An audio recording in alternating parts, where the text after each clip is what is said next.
तो यहाँ पर टेस्ट हर हफ्ते होगा, असेसमेंट हर हफ्ते होगी, ना सिर्फ आपके स्कूल की, आपके टीचर्स की, आपके स्टूडेंट्स की, सभी की। For 8th class I want कि आप सभी के स्कूल्स, आप सभी के टीचर्स ज़्यादा एफर्ट डालें। दो काम हो रहे हैं, तो आपके 8th क्लास के बच्चों को समझ में आ रहा है, क्योंकि इसमें भी वही चीज़ें हैं जो आप लोगों को वैसे भी पढ़ानी है। 4 चीज़ें पढ़ा रहे हैं ना अभी आप 8th क्लास के बच्चों को। क्या पढ़ा रहे हैं? वैभव जी ने मुझे बताया था, बट मैं आपसे पूछना चाहती हूँ। टीसीज के साथ बैठक हुई तो हमने ये डिसाइड किया था कि आप लोग अपने करिकुलम, अपने टाइम टेबल में से 1 घंटा रीजनिंग का देंगे। इनके स्कूल में आफ्टर स्कूल आवर्स भी दिए जाते थे। अगर आपको वैसे रखना है तो वैसे रखिए कि 2 बजे जब स्कूल खत्म हो जाता है तो उसके बाद रीजनिंग का 1 घंटा रखिए। He is there to support you. आप लोग अपने स्कूल में अपने साइंस मैथ्स के टीचर्स को हिंदी कि उनको थोड़ी ज़्यादा मेहनत करनी होगी, रीजनिंग पे ज़्यादा काम करना होगा। आप लोगों को जो भी हेल्प चाहिए, कुछ बुकलेट्स दी जाएगी, अभी संतोष जी पूरा ब्रीफ कर देंगे। आपको उन बुकलेट्स के हिसाब से पढ़ाना होगा। उस बुकलेट के आधार पर ही हर हफ्ते टेस्ट होगा। हर हफ्ते वेडनेसडे हमने चयनित किया है कि वेडनेसडे को हर एक क्लास के बच्चे का टेस्ट होगा। उसी के बेसिस के ऊपर, चाहे वो दे सकता हो एमएमएस, एमएमएससी या फिर नहीं। मुझे बोला गया था कि 95% ऐसे बच्चे हैं जिनके पेरेंटल इनकम 1.5 लाख से कम है, यहाँ कोई नहीं है। आई वांट कि हर एक बच्चा इस पेपर, एटलीस्ट जो हमारे क्लास टेस्ट हो रहे हैं उनको लिखे। शासन की तरफ से टेस्ट लेना मना है, बट एग्जाम लेना मना है, बट टेस्ट लेना मना नहीं है, वर्कशीट्स देना मना नहीं है। आप लोगों को इस टेस्ट को यूज करना है so as to motivate the children कि उनको और ज़्यादा अच्छा करना है। इसलिए नहीं कि डांटे फटकारे कि आपने ये नहीं किया और वो नहीं किया। Giving the mic to Santosh ji ताकि वो आप लोगों को ब्रीफ करें।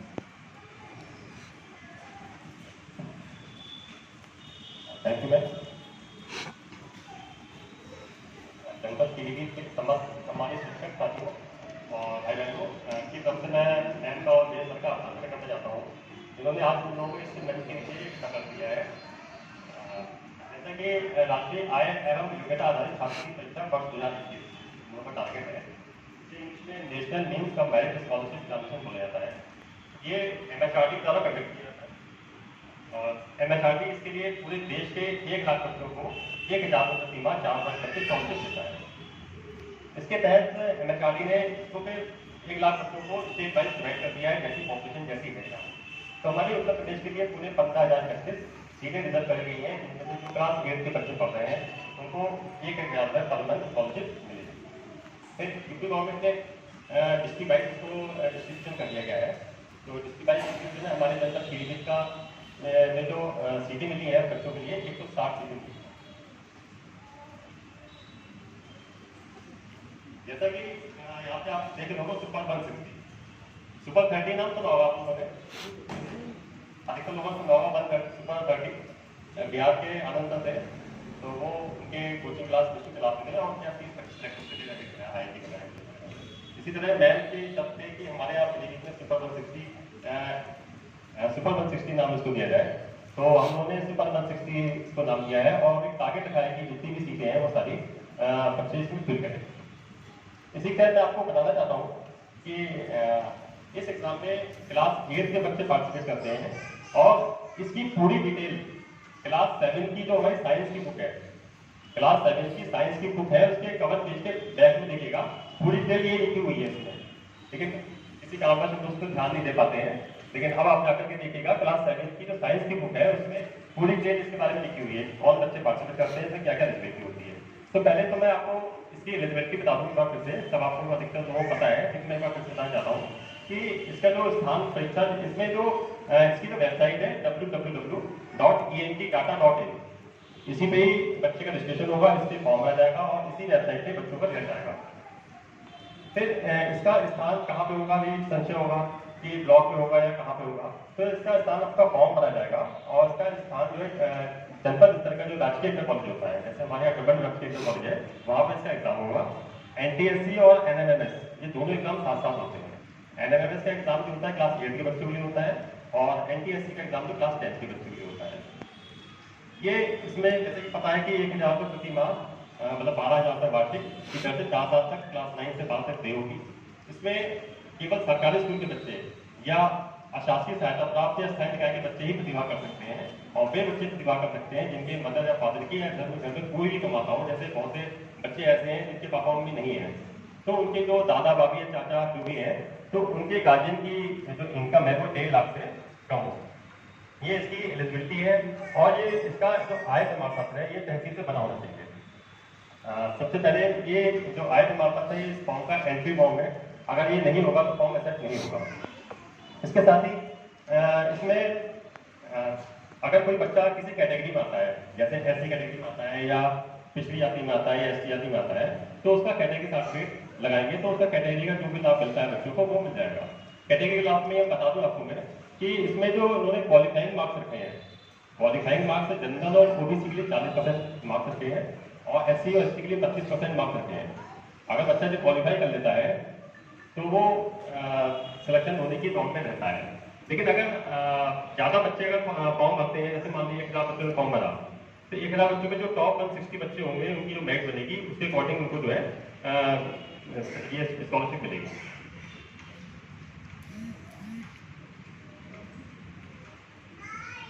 इसमें इसका जो प्रारूप है ये बहुत विकल्पी है। इसमें जो किसी बच्चे को इसकी शायद किसी बच्चे को इसके अलावा और भी स्कॉलरशिप ना मिल रही हो। तीसरा, इसके इस परीक्षा के लिए इसको फ्री ऑफ कॉस्ट फॉर्म आता था, गवर्नमेंट राजकीय कॉलेज में इसका फॉर्म मिलता था, लेकिन राजकीय कोविड की वजह से इसको ऑनलाइन कर दिया गया था। तो ऑनलाइन फॉर्म होता है, तो मैम को बताया था मैंने मैम को कि मैम इसका ऑनलाइन फॉर्म होता है, साइबर कैंप वाले 50 रुपये इसको ले लेते हैं।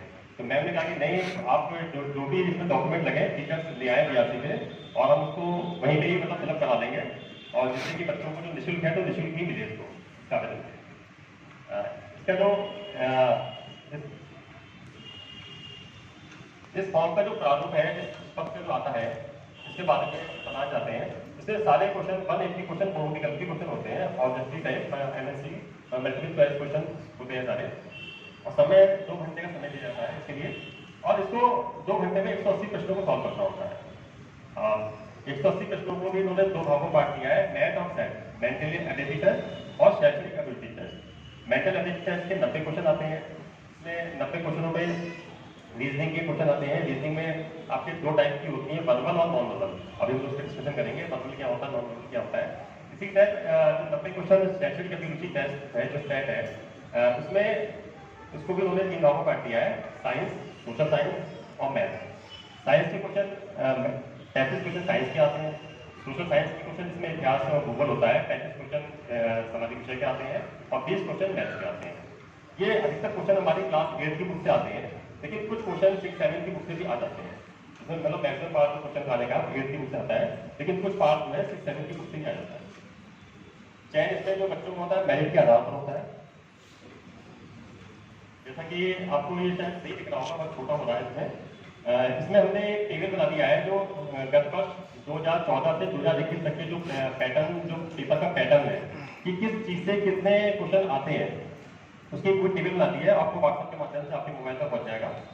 इसमें साइंस में उन्होंने 3 भागों बांटा है, फिजिक्स, केमिस्ट्री और बायोलॉजी के जो पोर्शन है वहाँ से क्वेश्चन आए हुए हैं, और उसके साथ साथ एक चैप्टर कंप्यूटर का भी है हमारे पास। क्लास साइंस की क्लास की 6-7 की बुक्स है, उसमें एक लास्ट चैप्टर कंप्यूटर का भी है। तो कंप्यूटर के क्वेश्चन 1-2 क्वेश्चन आ जाते हैं, बहुत सारे क्वेश्चन आते हैं जो बुक्स में है दिए हुए हैं। इसके साथ ही सामाजिक विषय में इतिहास है, भूगोल है, और हमारा नागरिक शास्त्र है। तो नागरिक शास्त्र के बहुत सरल क्वेश्चन जो हमारे इतिहास की किताबों में पीछे 4-5 चैप्टर दिए हुए हैं, शायद 5 चैप्टर 6 में है, ऐसे 5 चैप्टर के चैप्टर है, तो बहुत आसान से चैप्टर है, बहुत ही आसानी से जगह पढ़ लेंगे, बता देंगे, तो बच्चा वहाँ से कर लेगा, और उससे करीब 4-5 क्वेश्चन आ जाते हैं। इसके साथ में फिर हम आगे बढ़ते हैं, मैथ्स के ऊपर। मैथ्स के 20 क्वेश्चन आते हैं। तो हमें मैथ्स पे इतना ध्यान देना है कि बच्चे को जब हम जो बच्चा अच्छा पढ़ने वाला होगा तो उसको हम ये मान के चलते हैं कि उसको जोड़ना, घटाना, गुणा करना, भाग करना आता है। जोड़ना, घटाना, गुणा करना, भाग करना आता है, तो वो आराम से इसको कर ले जाएगा इस क्वेश्चनों को। फिर इसके बाद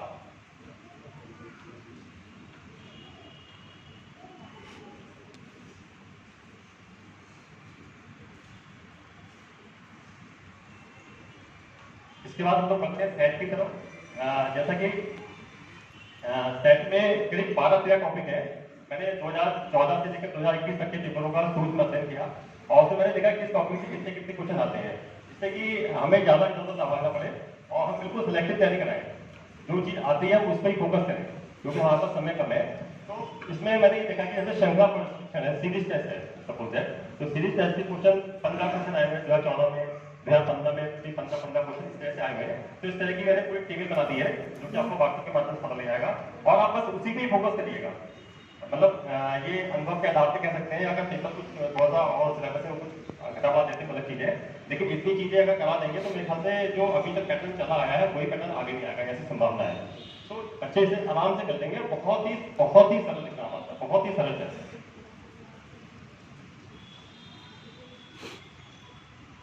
इसमें हमारा वर्बल और नॉन वर्बल दो पार्ट होते हैं। वर्बल के करीब 75 से 80 क्वेश्चन या 70 से 80 क्वेश्चन रेंज में आते हैं और बाकी बचे हुए क्वेश्चन 15 से 20 क्वेश्चन हमारे नॉन वर्बल में आते हैं।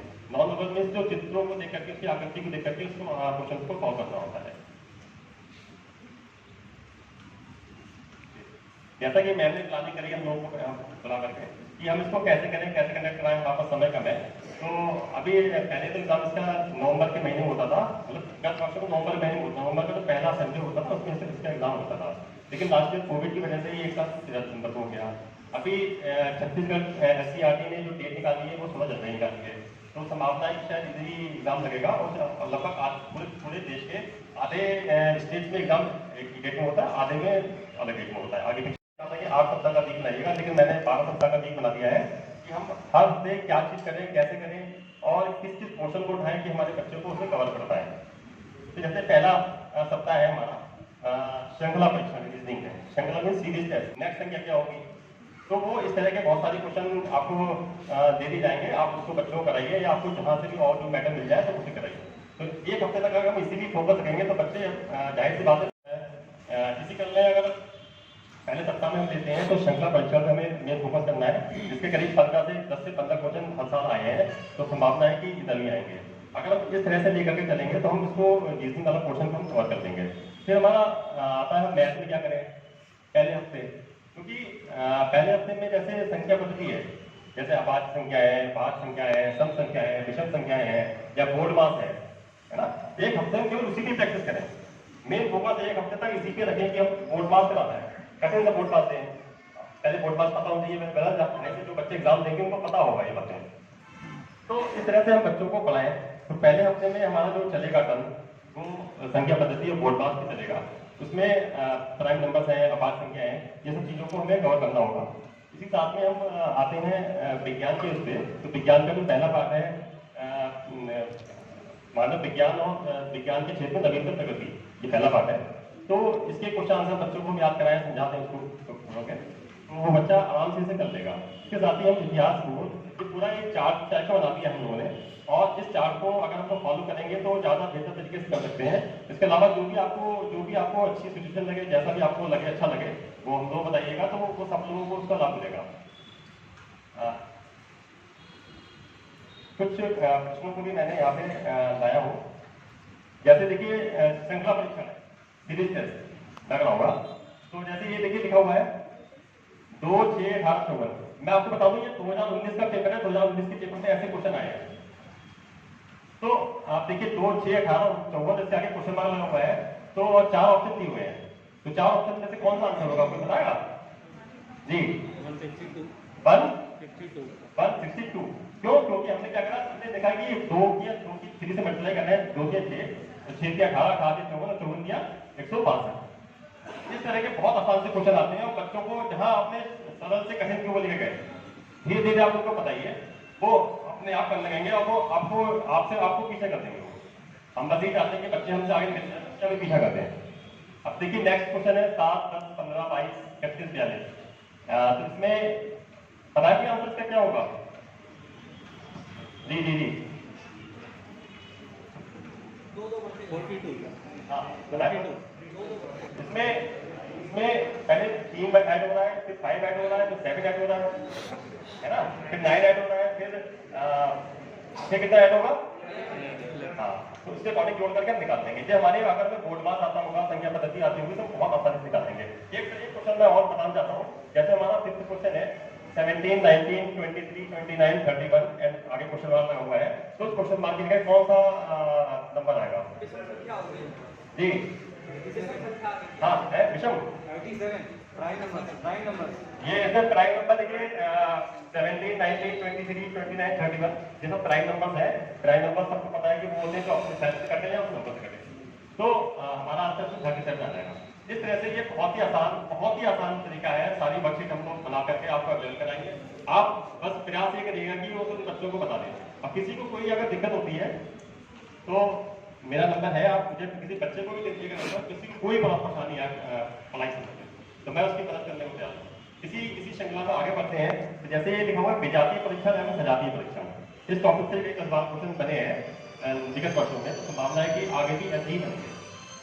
तो जैसे ये लिखा हुआ है GEC, NPR, WUS, NEI, तो इसमें क्या होता है? जैसे लिखा है विजातीय परीक्षण।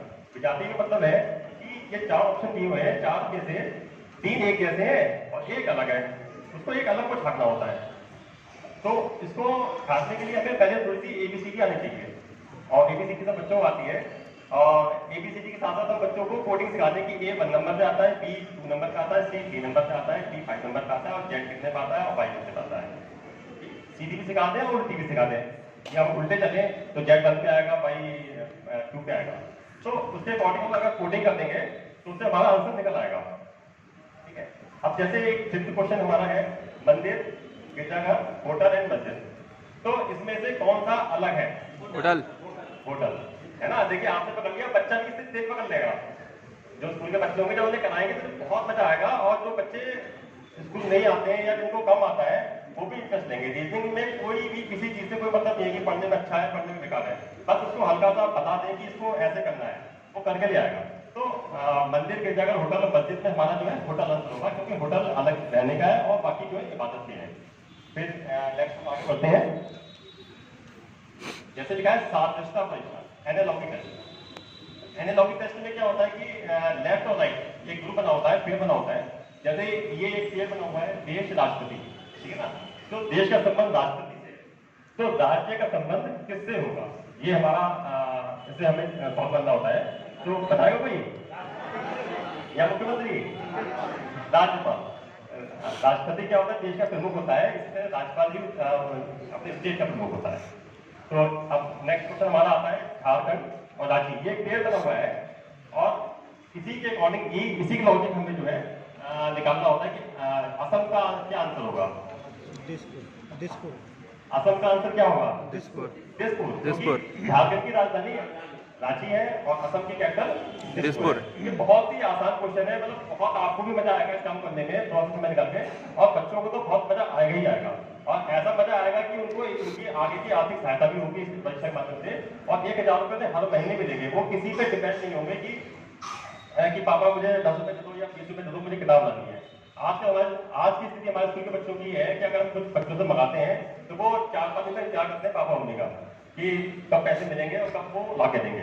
लेकिन ये बच्चा अगर जो बच्चा इसे पास कर लेगा तो उसके बाद वो सेल्फ डिपेंड हो जाएगा, कम से कम उसका अपना खर्चा निकलता रहेगा। फिर थोड़ा सा और आगे बढ़ते हैं इसी क्रम में। इसी क्रम में सब चल रहा है। दिशा संबंधी प्रश्न आ जाते हैं कि कोई भी किसी का नाम ले लेंगे, पहले पूरब में गया 5 किलोमीटर, फिर दक्षिण में गया या पश्चिम में गया, आप बताओ उसका मुख्य दिशा में या सोचते करता है। इस तरह के क्वेश्चन मतलब बहुत ही आसान क्वेश्चन, बहुत ही आसान भाषा क्वेश्चन आते हैं। अब जैसे एक क्वेश्चन आया थे मैट्रिक्स या रूप संख्या कैसे। जैसे हमारा ये क्वेश्चन है, ये टेबल बनी हुई है, ये पूरी कॉलम और टेबल बनी हुई है, इसमें 4 ऑप्शन दिए हुए हैं, तो इसमें क्या आंसर होगा? थोड़ा दिमाग लगाइए, निकल आएगा।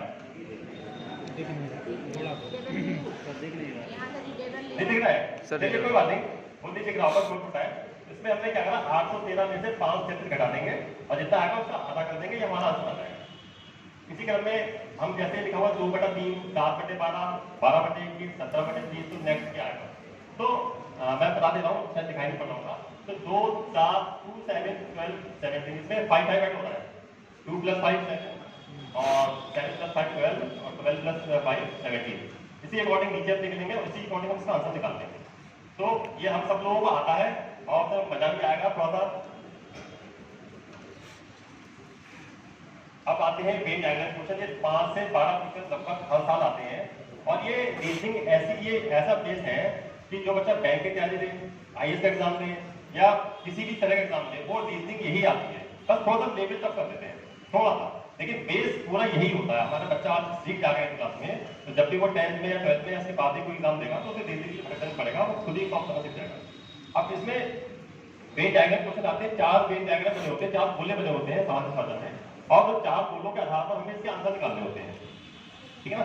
तो पहले हमें इसका मतलब समझना होगा कि 4 गोले जो है उसका क्या मतलब है, क्या वो क्या कह रहे हैं।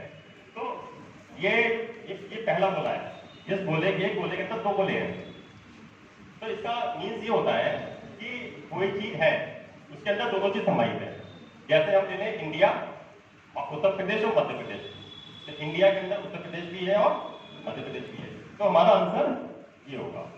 अगर मान लीजिए क्वेश्चन आ जाता है कि उत्तर प्रदेश, मध्य प्रदेश एंड बिहार तीनों स्टेट अलग अलग है, तो हमारा ऑप्शन डी हो जाएगा, ठीक है। अगर आ जाता है क्वेश्चन उत्तर प्रदेश, पीलीभीत और बिहार, उत्तर प्रदेश, पीलीभीत और बिहार, तो हमारा क्वेश्चन ये सी ऑप्शन हो जाएगा, जिसमें उत्तर प्रदेश के अंदर पीलीभीत है और बिहार हमारा अलग है। अगर मान लीजिए क्वेश्चन आ जाता है India, Uttar Pradesh and Pilibhit, India, Uttar Pradesh and Pilibhit, क्योंकि इंडिया के अंदर उत्तर प्रदेश है, वो पीलीभीत जो है उत्तर प्रदेश के अंदर है और उत्तर प्रदेश हमारे देश के अंदर है, तो ये हमारा डी ऑप्शन हो जाएगा। इसी क्रम में हमारे ये क्वेश्चन जो आते हैं सेकंड, इसी पर हमें ये खाली मतलब वेन डायग्राम पता होना चाहिए कि वेन डायग्राम में क्या मतलब होता है। इसी तरह थोड़ा डिफरेंट क्वेश्चन भी आ जाते हैं। तो अब जैसे मान लीजिए ABCD लिखा हुआ है, अब ये मान लीजिए पहला क्वेश्चन है सेकंड, मिनट एंड घंटा, इसमें कौन सा ऑप्शन होगा? सेकंड, मिनट एंड घंटा, सेकंड कौन वाला? घंटा, डी डी सेकंड मिनट घंटा, नहीं ये होगा। हाँ, तो हमें बताए सर, ऐसे जूम हो जाएगा क्या? हो जाएगा सर, हो जाएगा सर।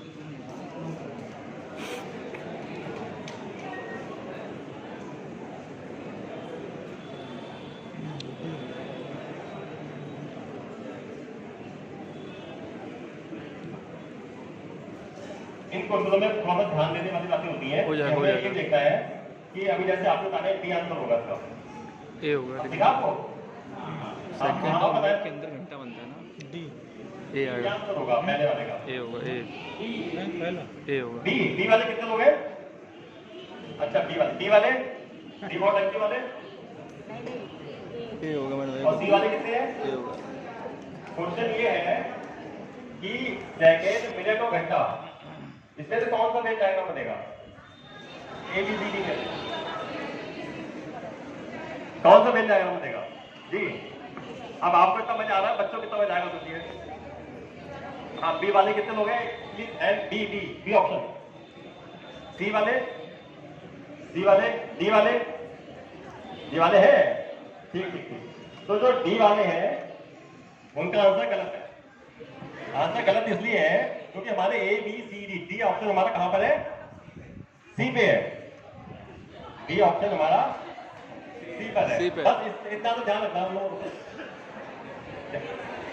तो इसका आंसर सी होगा, इसका आंसर सी होगा। बस अब मान लो ये देखिए, हमें इतना मजा आ रहा है तो बच्चे हमारे कितना चाहेंगे। और ये क्वेश्चन मान के लिए हर एग्जाम में आते हैं, हर एग्जाम में जो भी एग्जाम देंगे, आपको उन्हें बहुत सारे एग्जाम दिए होंगे, कहीं ना कहीं जरूर टकराएंगे। हम बच्चों को अभी सिखाते हैं। फिर